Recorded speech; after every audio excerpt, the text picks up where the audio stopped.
தந்தை சொல்லிக்க வந்துடவில்லை. தாயே தெய்வம், தந்தையே கடவுள் என்று உங்களுடைய ஒரு பாதத்திற்கும் தாயாகிய உங்களுடைய பாதத்திற்கும் மகளாகிய தெய்வானை 1000 கோடி வந்தனம் செய்கிறேன்.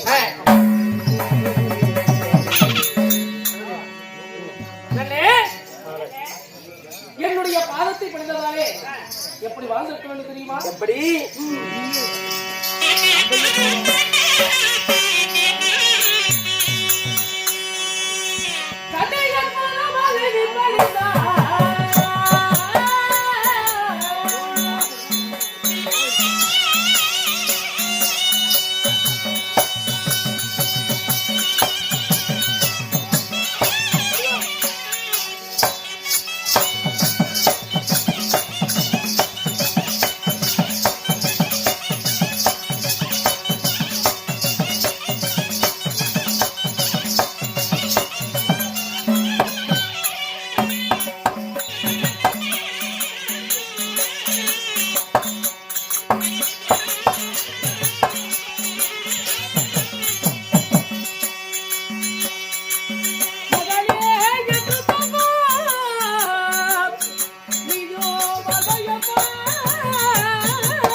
தாயார் தொன்னையாருடைய திருவடி பாதங்களை பணிந்தபடியால் இந்த பூவுலகிலே எத்தனை தினங்கள் எடுத்தாலும் நாங்களே உனக்கு பெற்றோராகவும் நீயே எங்களுக்கு மகளாகவும் ஆக்க வேண்டும் என்று தீர்க்காய்ச்சாக எந்த ஒரு துணையுமே நம்மளுக்கு வாழ்த்து வாழ்த்துகிறோம்.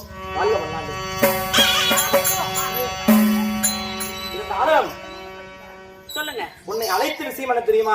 எதற்காக அழைத்தீர்கள்? தேவாதி தேவர்கள் அனைவரும் ஒன்றாக சேர்ந்து தேவ சபையானது கூட்டுவது வழக்கம்.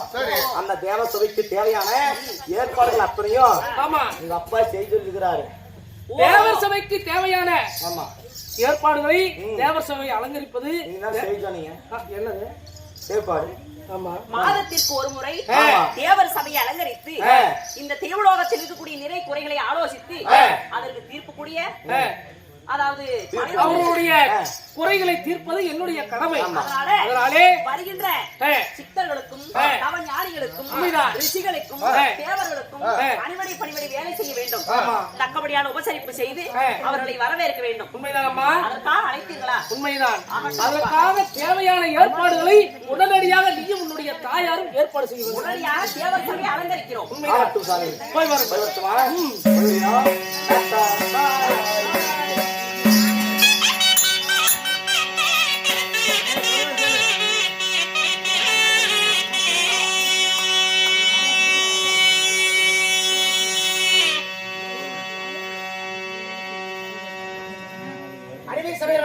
இந்த கதையானது இப்படி இருக்கு. தேவலோகத்தை தேவர் சபை கூட்ட வேண்டும் என்று சொல்லி அவர்கள் ஆலோசித்து இருக்கும் பொழுது அதே வேளையில் அரக்கர் குலத்திலே இரக்கமில்லாமல் பிறந்த இன்னும் சிந்தூர வட்டத்தை ஆண்டு வரக்கூடிய இனத்தோர் ராஜபரிவாளம் செய்து வரக்கூடிய இப்பொழுது